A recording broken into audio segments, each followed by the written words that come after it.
Deus. Irmãos, pega as suas Bíblias aí, abrem Eclesiastes capítulo 2. Eclesiastes capítulo 2, no verso 10. Eclesiastes capítulo 2, verso 10. Você pode acompanhar aqui no telão, como acompanhar na sua Bíblia. Glória a Jesus. Eclesiastes capítulo 2, no verso 10. O que o pastor Bruno falou aqui é muito interessante, né?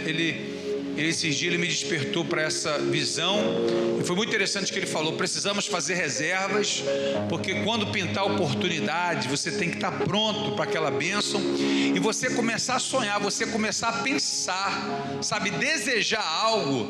As pessoas vão pensar que é sorte, mas é Deus entregando nas tuas mãos. Isso é maravilhoso, né? Interessante essa palavra do pastor Bruno. E realmente, né, eu tenho amigos que sempre sonharam com algumas coisas, passaram pela gente, mas ele sonhava aquilo e chegou para ele. Eu sempre sonhei com igreja, espaço de igreja, sabe? Aí eu passava aqui, ó, essa igreja aqui ficou fechada há muito tempo. Aqui, o dono não alugava, o dono não recebia. Muitas pessoas queriam alugar, por que eles não conseguiram? Né? Aí eu desejei, não, aqui tem que ser uma igreja. Eu fui atrás dele, fui procurar saber onde é, fui lá no Josias, né? E hoje nós estamos aqui.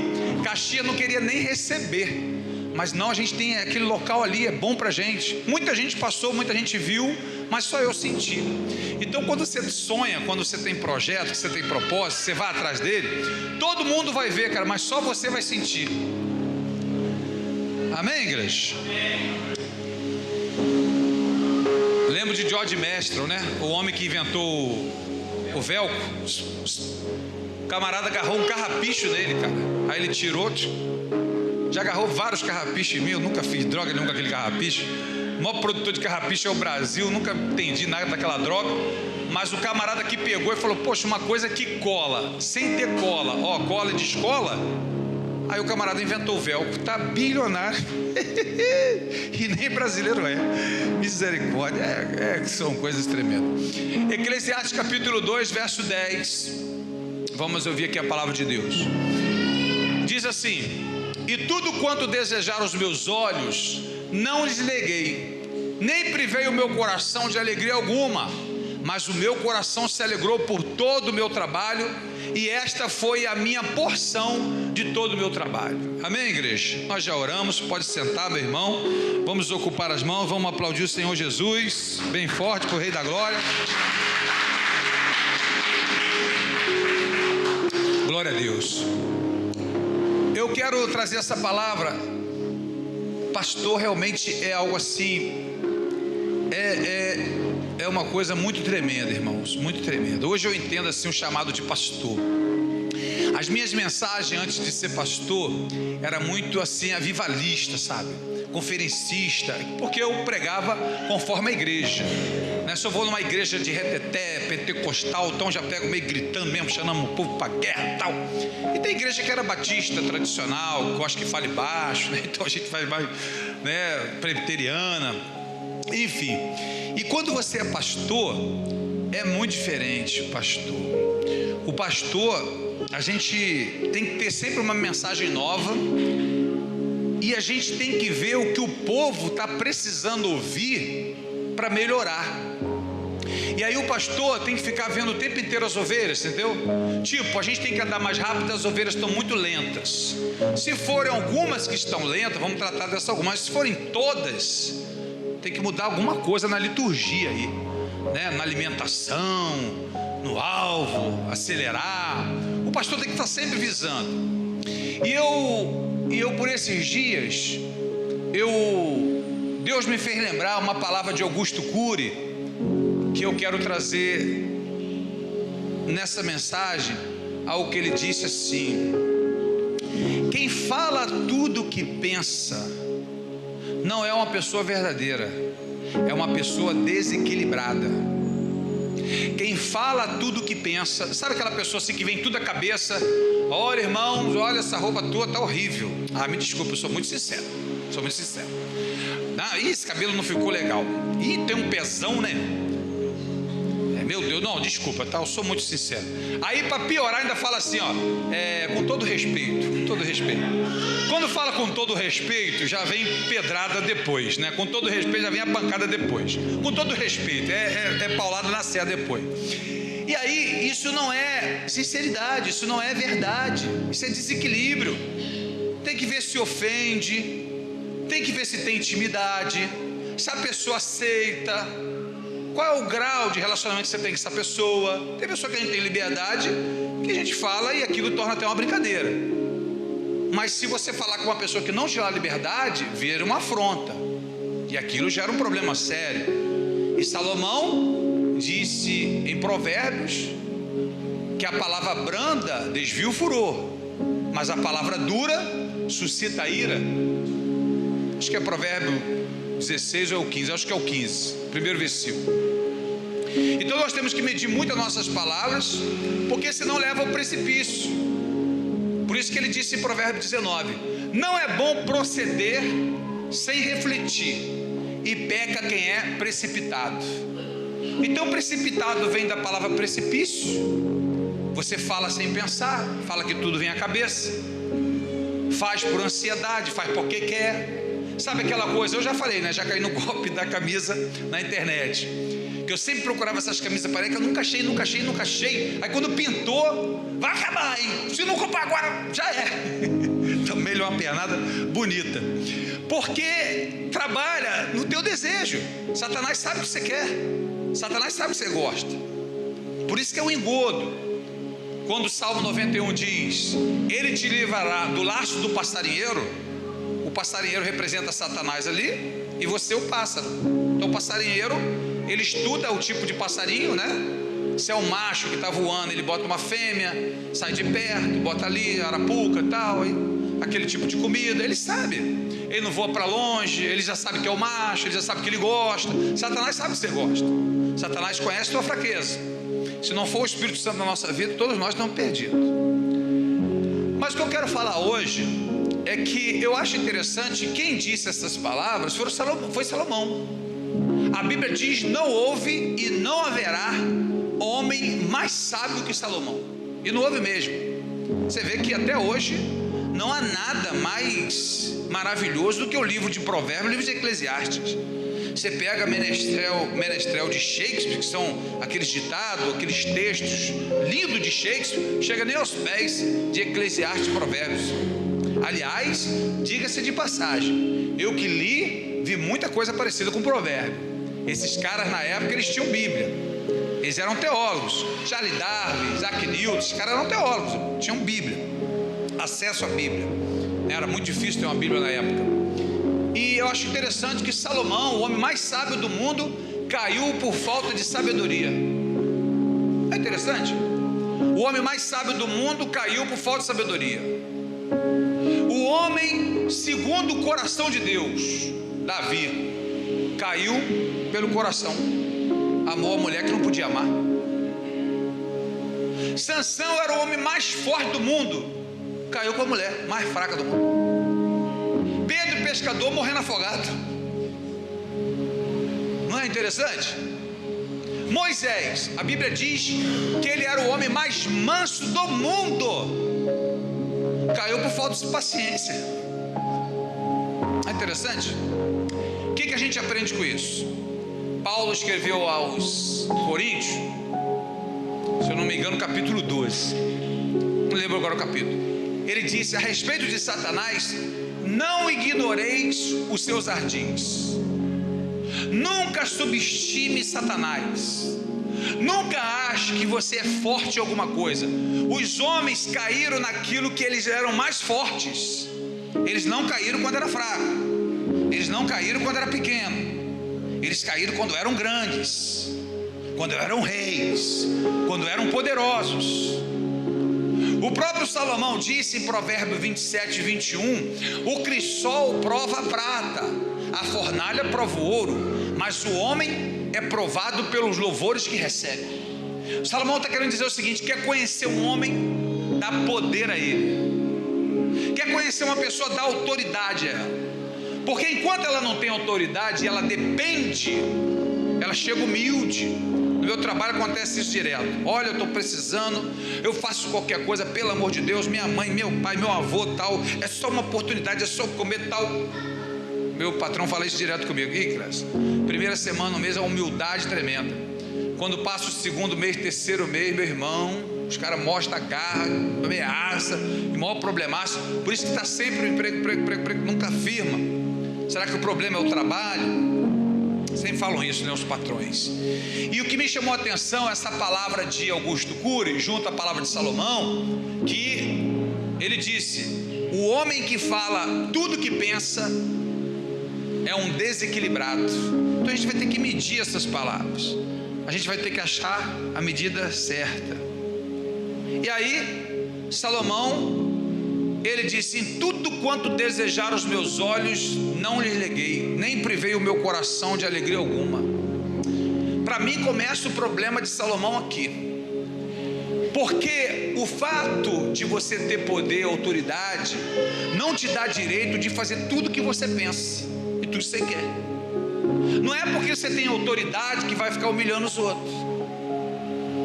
Já pensou um diabético? O diabético, quando ele vê um doce, ele fica louco, ele tem desejo, mas ele pode realizar esse desejo? Não pode. A Bíblia diz que um dos frutos do Espírito é o domínio próprio. Foi o que Paulo falou nas cartas aos Gálatas, capítulo 5.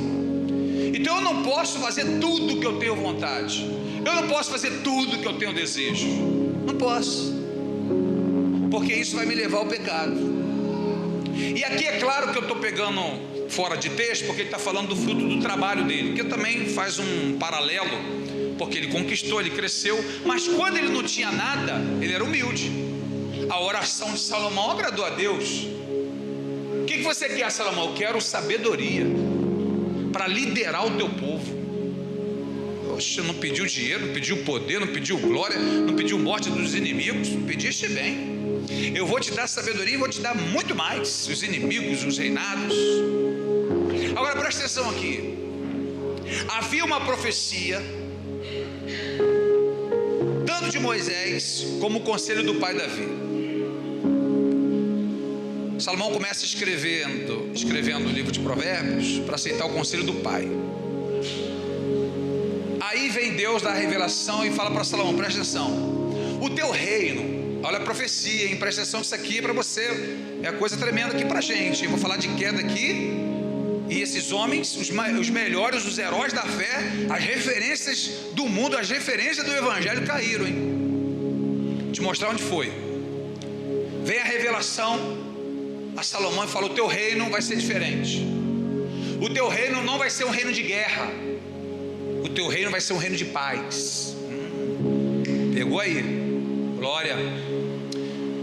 Davi não vai construir o templo, porque Davi é um homem sanguinário, um homem que matou muito, e Deus não quer que Davi construa o templo, porque Davi é um homem que matou muito, é um homem sanguinário. Então quem vai construir o templo de adoração a Deus é você, Salomão.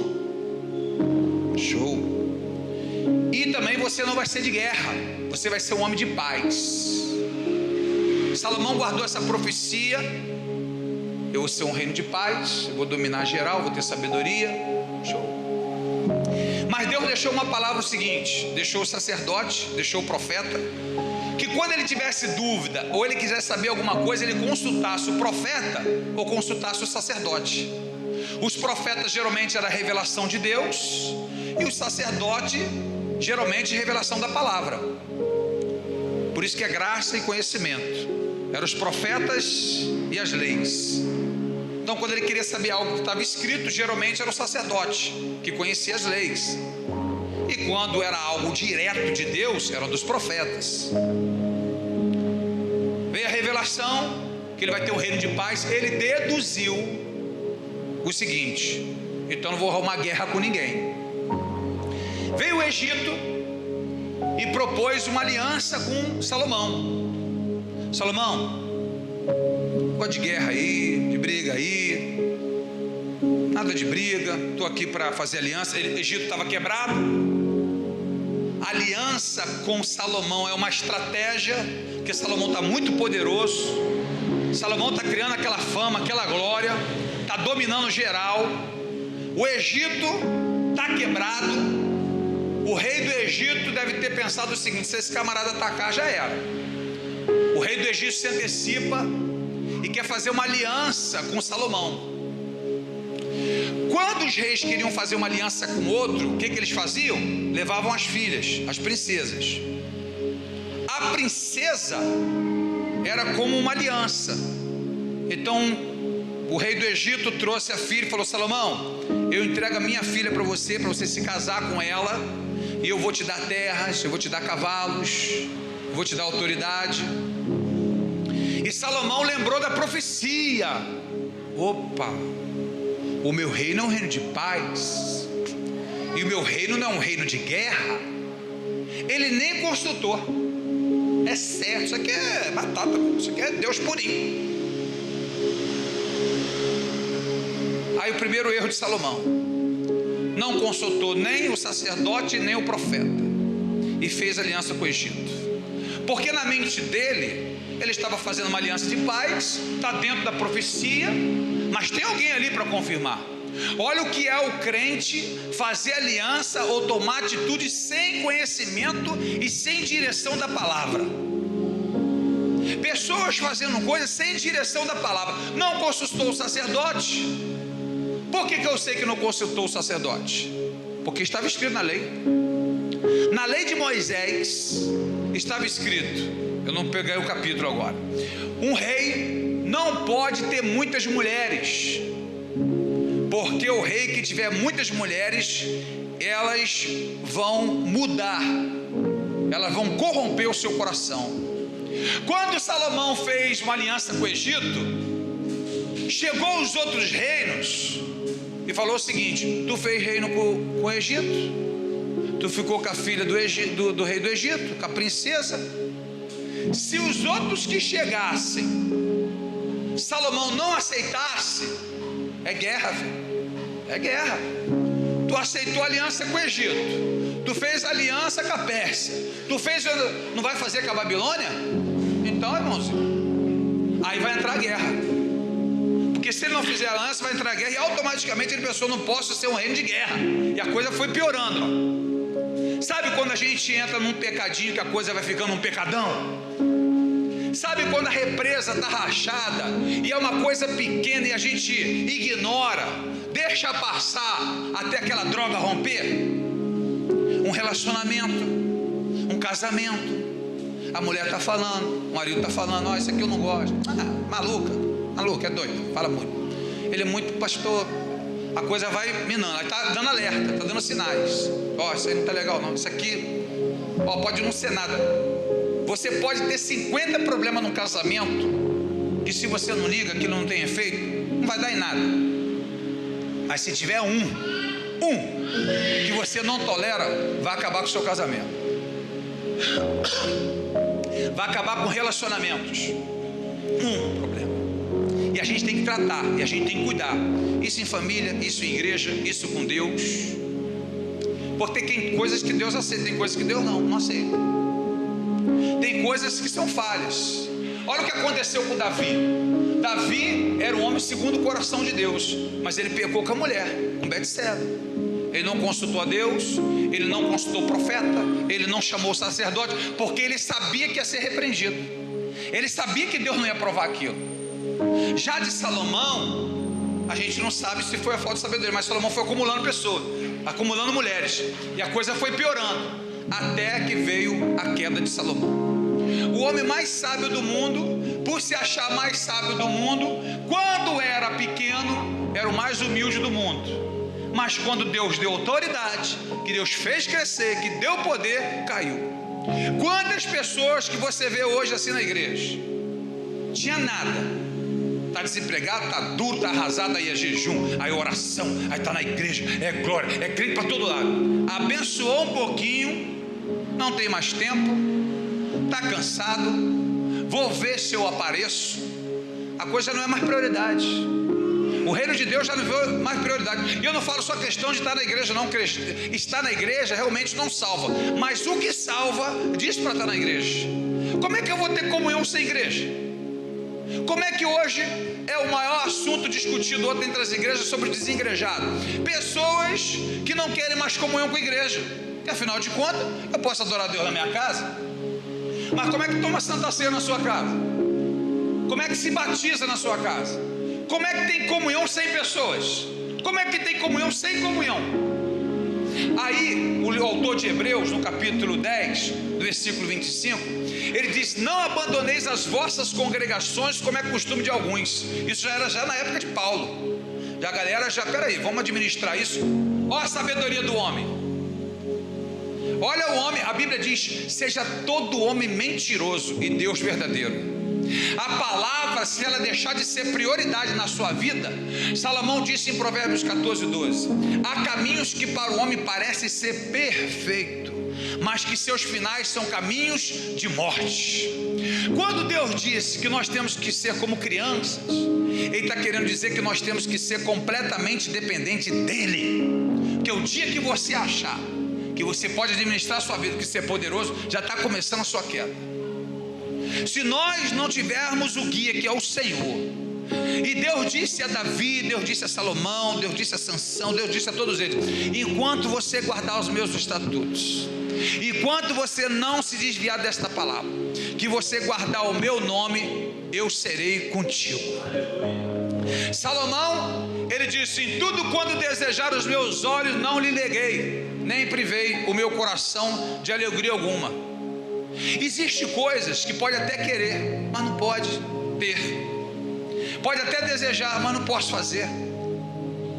As pessoas dizem assim, eu até gostaria que você pensasse assim, como seu pastor, vou te orientar aqui. O que tem me ajudado nesses 26 anos de idade, 26 anos de cristão, 26 anos de idade, 26 anos de cristão, que tem me ajudado muito. Para mim, o mais fácil de todas as religiões é o Evangelho. Eu penso assim. Nesses 26 anos de Evangelho, o que mais me ajudou é a minha mente, a forma que eu penso, que ser cristão é o mais fácil de todas as religiões. Que Deus nunca ia colocar uma coisa difícil, impossível para o homem fazer. Primeiro, quem mais entendia o Evangelho eram os pobres. Quem mais se convertia na pregação de Jesus era morador de rua, era prostituta, era publicano, eram os esquecidos, a plebe. Estou fazendo apologia, ignorância a iletrado, não. Eu estou falando como se vê o Evangelho. É a forma que vê. Porque se for só para doutores, então coitados pequenos. Por que Jesus veio o mais pobre dos pobres? Para que os pobres tenham acesso. Porque se Jesus vem o grandão todo poderoso, para ter acesso ali, não tem. Então ele vem o pequenininho, por quê? Porque todo mundo tem acesso, tanto o pobre como o rico, como todos eles. Então Cristo vem como filho de carpinteiro. Ele traz um novo reino. A profecia era essa, que quando o Filho de Deus chegar, ele vai trazer um novo reino. Então os judeus já pensaram que o novo reino seria um reino como Davi, um guerreiro, um lutador, que vai matar todo mundo, vai acabar, vai trazer o novo reino, vai dominar o mundo todo mundo vai estar na mão de Israel. Aí quando vem Jesus, filho de um carpinteiro, ele está falando do reino dele, porque o reino dele é do lado de dentro e não do lado de fora. O reino de Deus não se vê externamente. O reino de Deus é algo que acontece dentro da gente.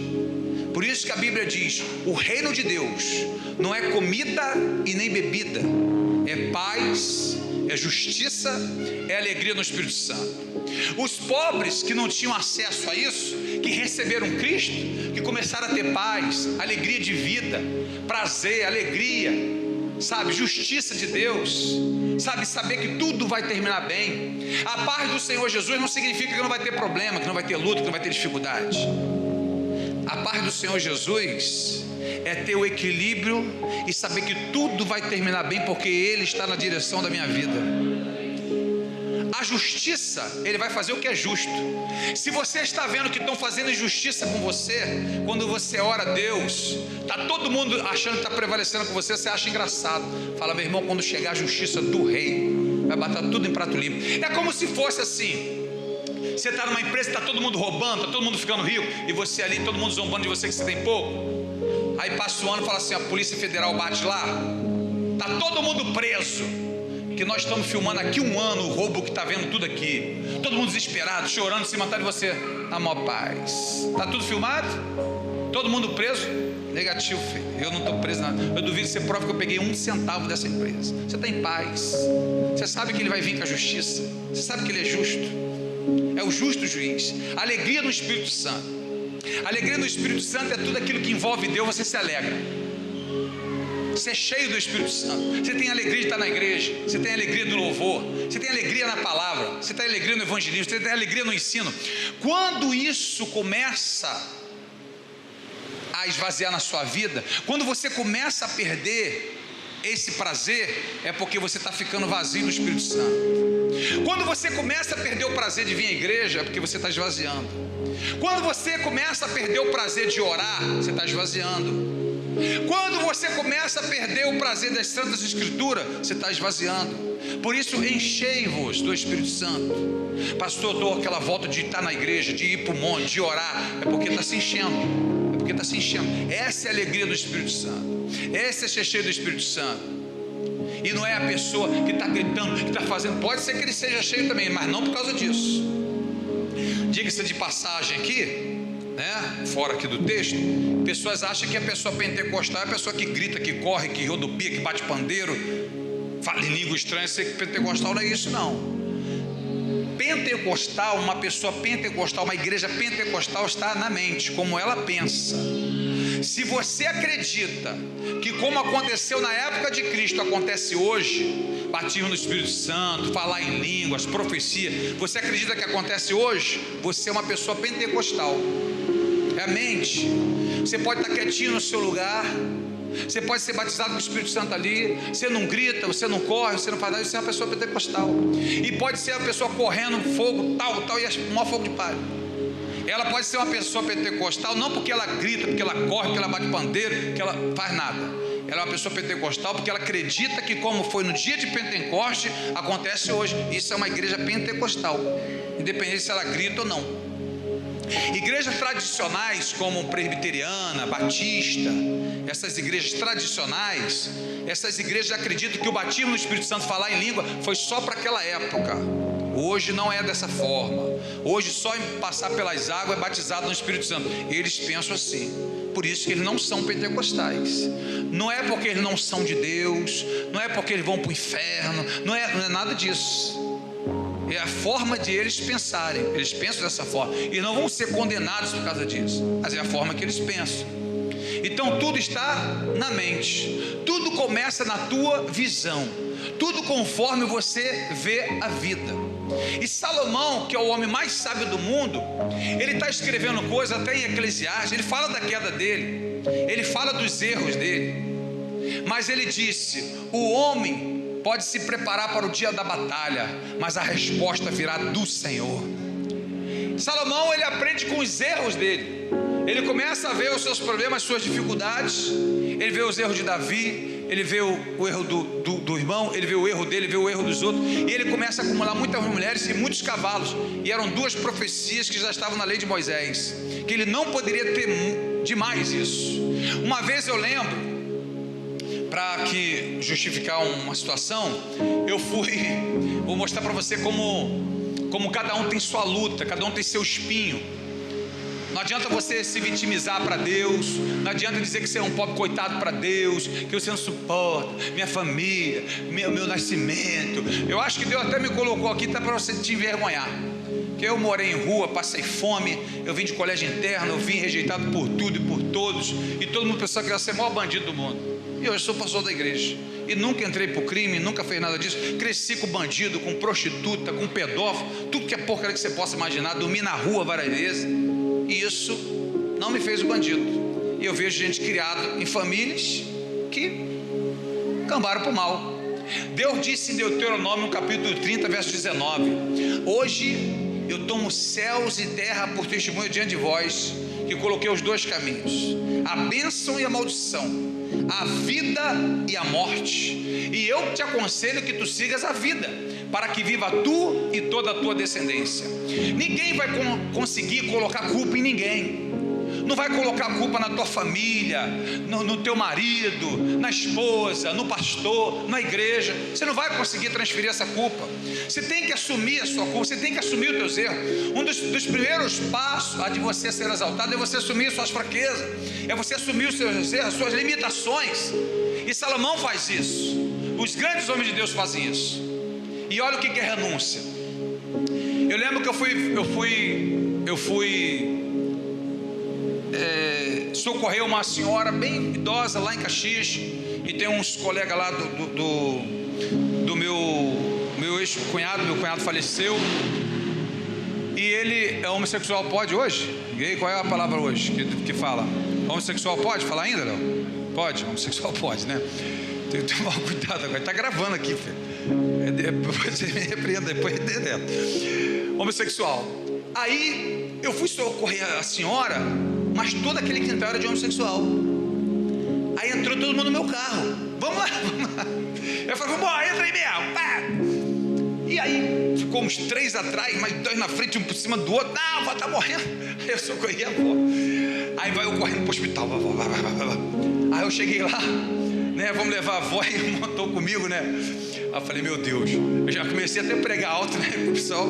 Ó, vamos dizer que a gente não se mete na vida dele, mas eu não faço parte disso não. Aí então eu com ele, aí eu comecei a evangelizar eles, né? Eu falei, vou falar de Jesus aqui alto, né? Conversando com ele. Aí quando chegou, eu vou falar o nome dele, que de repente, enfim. Aí eu falei, fulano, e aí a gente falando de Jesus, ele falou assim, pastor, eu gostaria de desejar mulher, pastor. Eu acho lindo a mulher com o homem.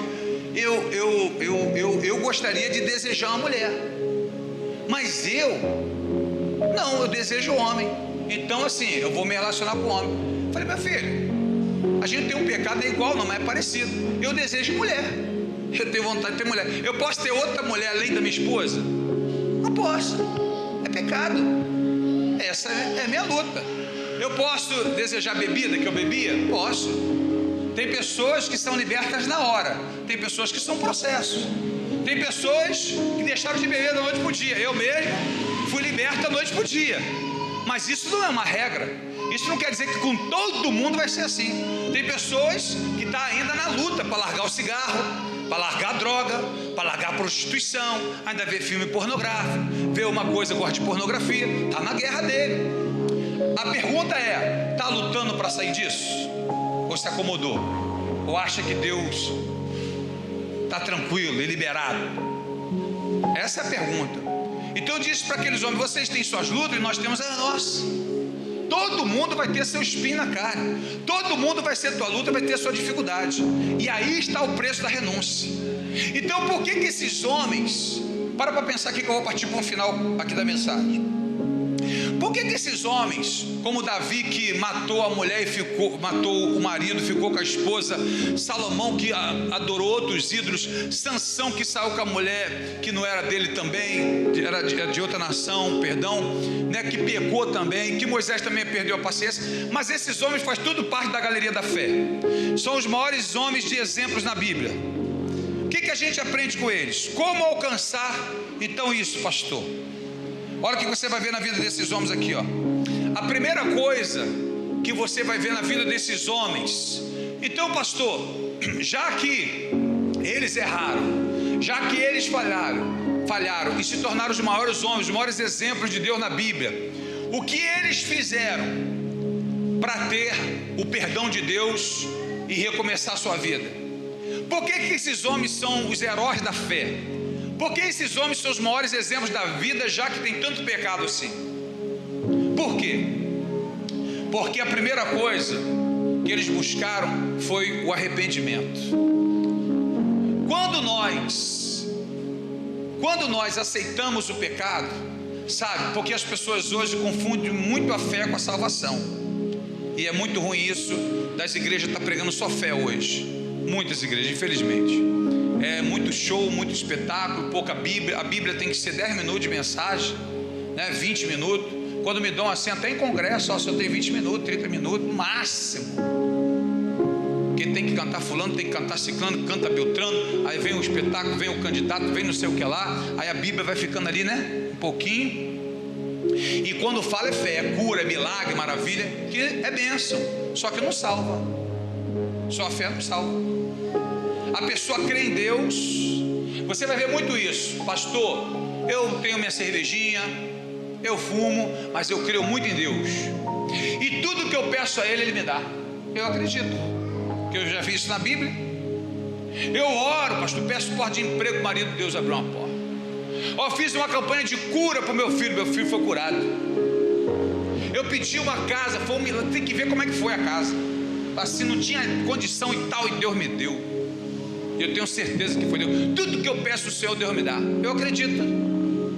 Pela fé eu acredito.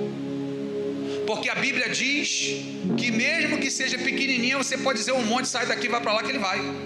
Não falou nada de salvação, está falando de milagre. Então a pessoa pode ser curada, pode ser abençoada e não participar da salvação. Porque salvação é para quem tem fé e obedece a palavra de Deus. Só a fé tem cura, tem milagre, tem maravilha. Pessoas curadas vão para o inferno. Pessoas que receberam bênçãos de Deus irão para o inferno por falta de obediência à palavra. Esses homens, eles pecaram, mas eles conheciam a palavra. Quando eles erraram, eles foram consultar o sacerdote. Quando eles erraram, os profetas foram até ele. Quando Davi errou, ele saiu com a mulher de Urias, ficou quietinho, não consultou o sacerdote, nem pediu ajuda do profeta. E Deus usou o profeta e foi até ele e falou: olha, você é esse pecador, saiu com a mulher de Urias, matou Urias, e a espada não vai sair da tua casa. Davi achou que ia morrer, porque era a sentença de morte. Mas e o arrependimento sincero de Davi? Ele arrepende sinceramente. Eu sou um homem digno de morte, não mereço viver. Lembra do filho pródigo? Em Lucas capítulo 15, quando ele volta para casa, ele fala: pai, eu não sou digno nem de ser chamado de teu filho, só um prato de comida e deixa eu dormir. Olha a humildade do garoto. Podia chegar cheio de autoridade, mas a humildade, a simplicidade, o arrependimento verdadeiro. O arrependimento verdadeiro sempre alcança a misericórdia de Deus. Em Provérbio 28:13, a Bíblia diz: os que encobrem as suas transgressões nunca prosperará, mas os que confessam e deixam alcançarão misericórdia. O arrependimento sincero sempre alcança a misericórdia de Deus. Agora, um probleminha que acontece com alguns da Bíblia também é o pecado voluntário. Pecado voluntário não resta sacrifício. Pecado voluntário é aquele assim: eu vou fazer, eu sei que eu estou errado, mas depois eu dou um jeitinho com Deus, eu me arrependo. Bobinho, né? Todo bobinho. Aí não, Senhor, o Senhor sabe e tal. Aí não vou lá, não. Depois ele primeiro faz, ele primeiro se entrega e depois ele se arrepende. Pecado voluntário não resta sacrifício. Não consegue enganar nem você vai enganar Deus, meu irmão. Então o arrependimento verdadeiro, Salomão se arrepende de verdade, Davi se arrepende de verdade, Sansão se arrepende de verdade. Ele fala: Senhor, eu fiquei cego, eu pequei, errei contra o Senhor, mas me dá força novamente para que eu venha me despedir. Eu falhei com o Senhor. Um arrependimento sincero, e Deus retornou a força a Sansão. Então a primeira coisa que eu vejo é o arrependimento sincero. Segundo, quanto mais conhecimento, menos você erra. Deus tem todo conhecimento, Deus não erra, por causa do conhecimento, do poder. E é interessante quando a gente fala de Deus. Tu já parou para pensar, cara, em Deus? Assim, não tem início. Toda vez que eu oro, eu fico maravilhado. Eu gaguejo igual eu estava aqui agora. Eu gaguejo porque assim, Deus, não é que Ele tem sabedoria, Deus criou a sabedoria. Não é que Deus tem poder, Deus criou o poder. Deus criou o conhecimento, Ele é antes de tudo. Fala tu, irmão, como é que explica um negócio desse? Quem conheceu a mente do Senhor? Quem foi o seu conselheiro? Essa é a oração de Davi. Ele disse: se eu for para a lua, o Senhor está lá. Se eu for para a mais profundeza do inferno, o Senhor ali está também. Se eu me esconder no fundo do abismo, lá o Senhor me verá. Quem poderá fugir dos olhos do Senhor? os Salmos, o livro de Salmos de Davi, a maioria dos Salmos de Davi foram compostos em deserto. Você sabe que até essas músicas de sofrência aí, eles fazem muita música quando eles estão passando, né? Foi traído, leva o cachorro, dá o violão pro vizinho. Tem uma música aí que é, né, um bolo doido aí, mas é porque passou aquilo. Eu vi até uma aí que a mulher pagou 50 reais, foi traída, deu 50 reais, um troço desse aí. Aí o que acontece? Mas aí fica inspirado, entendeu? Para escrever. Davi, os maiores salmos de Davi foram no deserto. Os 150 salmos da Bíblia, Davi escreveu 74, quase a metade deles. Tem salmo de Asaf, de Salomão, de Moisés. E Davi era rei, era profeta. Davi era músico, era levita. Davi cantava, Davi tocava. Davi era bravo. O camarada era muito bom, muita coisa, mas tinha uma fraqueza. E o arrependimento sincero dele. Então, quanto mais conhecimento, menos você erra. Quem ama o conhecimento ama a sabedoria. Sabedoria é ter discernimento das coisas. Sabedoria é por isso que uma mulher sábia edifica a sua casa. A mulher não sabe escrever o nome dela. A mulher não sabe fazer uma conta, mas ela é sábia. Por quê? Porque ela é uma excelente esposa. Ela é uma excelente mãe. Para ser excelente esposa, para ser excelente mãe, não é só da inteligência, é da sabedoria.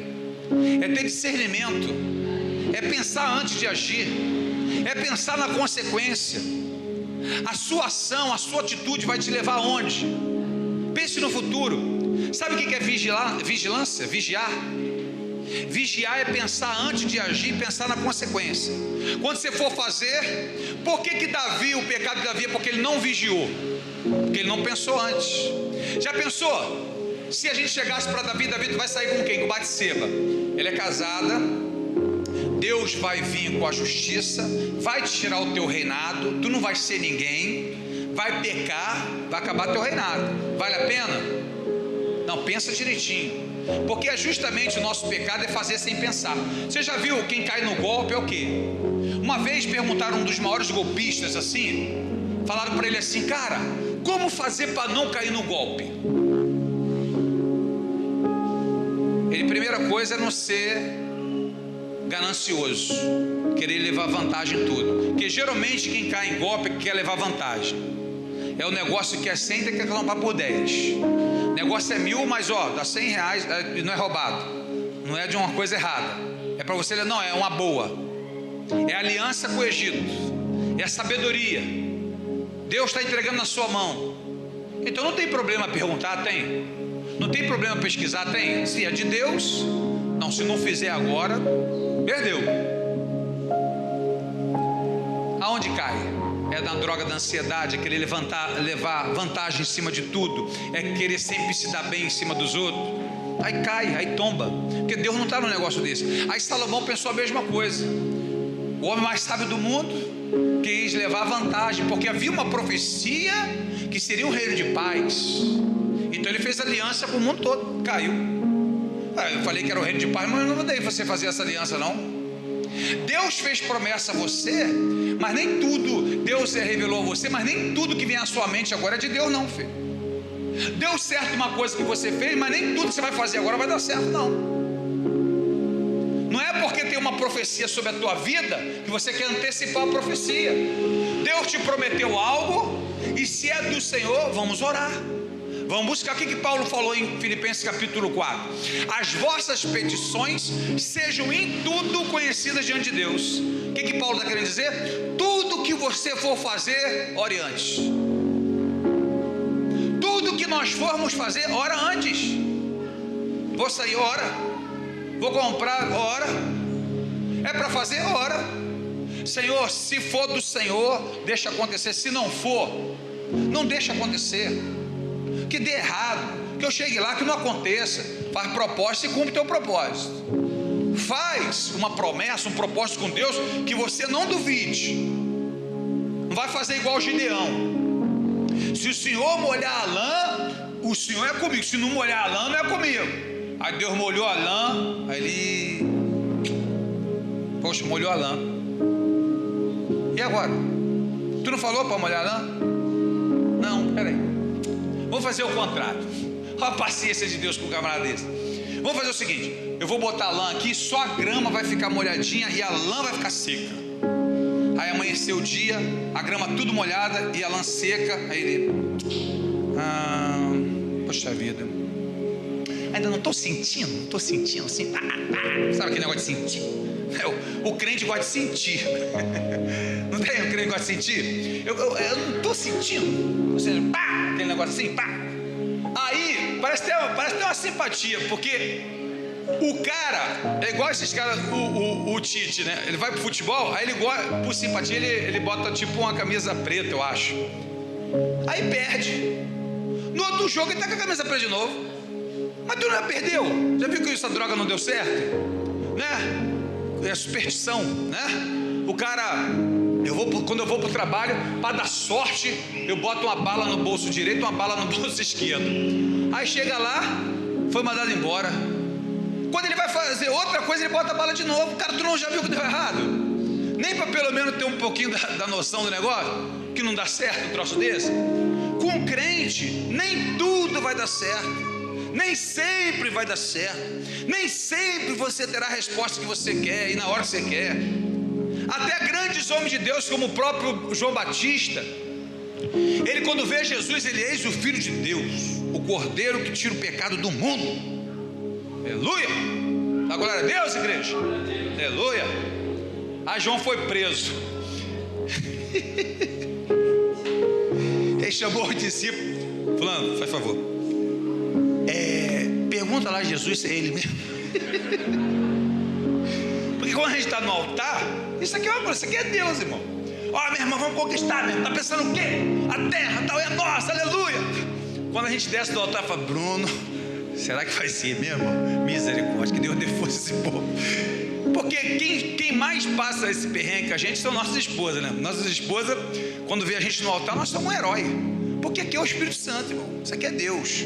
Eu lembro do pastor Cláudio Duarte, que ele estava na rua assim, o cara chamou ele para empurrar o carro. Já é o Cláudio Duarte, né? Mas ele foi na rua assim, o cara não conhecia ele. Aí falou: ô, cabecinha branca, ô, fulaninho, empurra o carro aqui, dá uma força aí. Ele: é tu mesmo, irmão.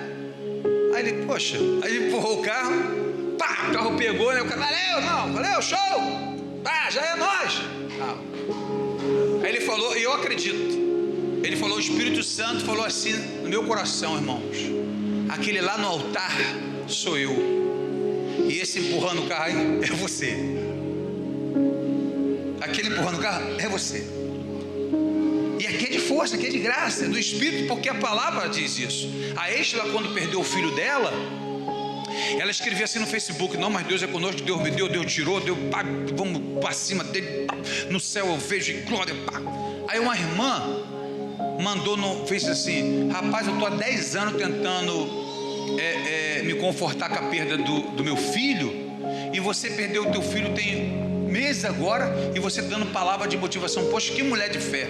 Aí ele escreveu assim embaixo, ó: eu não escrevo o que eu estou vivendo, irmão, eu escrevo o que eu creio e que vou viver.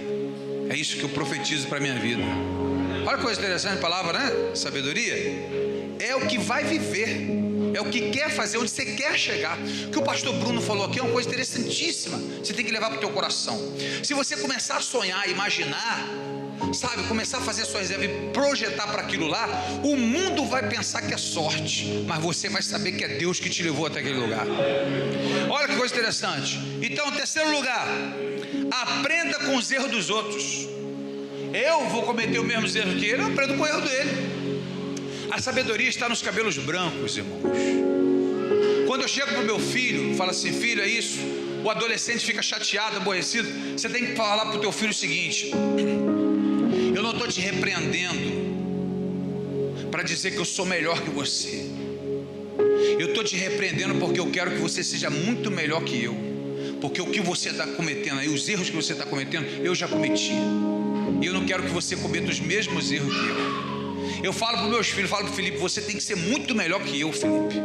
Você tem muito mais oportunidades que eu, você tem apoio, você pode estudar, você pode ir atrás, você pode fazer o curso, nós estamos aqui contigo, nós temos o caminho, nós temos o Senhor. E aquilo que eu tenho de bom, Eu quero te ensinar e você pratique aqueles meus erros. Não cometa esses erros. Faça, acerte isso, e você vai ser bênção. Você pode aprender com o erro de Davi, você pode aprender com o erro de Salomão, porque não consultou o profeta nem o sacerdote. São pessoas que querem fazer tudo sem conhecimento da palavra. E Jesus falou em João capítulo 5:39: examinai as escrituras para cuidar ter nela vida eterna, e são elas que testificam de mim. Se nós queremos andar no caminho, se você realmente quer não se afastar e sempre estar naquela mesma fé, siga esta palavra. Em quinto lugar, vou encerrar aqui. O tempo da bênção sempre será muito maior que o tempo de prova. O tempo da tua bênção, o tempo da tua vitória, quando você receber a sua vitória, ela vai ser muito maior que o tempo da tua provação. Você passou a luta 1 ano, 2 anos, 3 anos, mas quando Deus der a sua vitória, você vai ver que ela vai levar anos e anos, muito mais do que 3 anos. Todos foram assim. Davi passou um perrengue terrível, Salomão passou um perrengue terrível, José passou um perrengue terrível. José foi vendido um mancebo, 17 anos, aí foi escravo, aí passou no Egito, aí tomou chicotada, ficou mais de 15 anos sofrendo. Mas quando Deus levantou ele governador, ele morreu de velhice. Muitos anos em tempo de glória, em cima de glória. Então, meu irmão, nosso sofrimento vai valer a pena. Toda a sua luta vai valer a pena. Agora, fazer tudo o que dá vontade, fazer tudo o que os olhos desejam, pode te levar ao pecado. Mas se nós seguirmos esta palavra, se nós deixarmos essa palavra nos guiar, se nós deixarmos a palavra do Senhor ser o nosso guia, ser o nosso orientador, quanto mais conhecimento, menos vamos errar. E eu posso ter um pouco de conhecimento, juntar com o teu conhecimento, com o conhecimento do irmão, e chegarmos no céu, sabermos o quanto valeu a pena ser fiel a Deus, aguardar esta palavra, a ver a nossa família na casa do Senhor. Olha onde nós estamos, irmãos. Olha todas as lutas que passamos por pandemia, passamos por luta, passamos por doença, passamos por problema. Olha onde nós estamos. Nós estamos no melhor lugar, na casa do Senhor, aprendendo a sua palavra, louvando o teu nome, porque essa é a vontade do Senhor. E por isso esses homens foram grandes homens de Deus, mesmo errando, porque eles tiveram arrependimento, eles aprenderam com seus erros, eles buscaram o Senhor, eles recomeçaram a sua vida, e o Senhor restaurou para a glória do seu nome. E assim será na vida de todos nós, porque essa é a nossa palavra, é a palavra do nosso Deus, essa é o nosso guia, essa palavra é o nosso guia. Então, que todas as suas vontades realmente estejam no Senhor, que todas as tuas vontades estejam na mão de Cristo. E a Bíblia diz no Salmo 37:4: deleita-te no Senhor, e Ele concederá o desejo do teu coração. Entrega o teu caminho ao Senhor, confia nele, e o mais Ele fará. E assim sempre será, para a glória do seu nome. Amém, igreja? Vamos aplaudir o Senhor Jesus, igreja de Deus?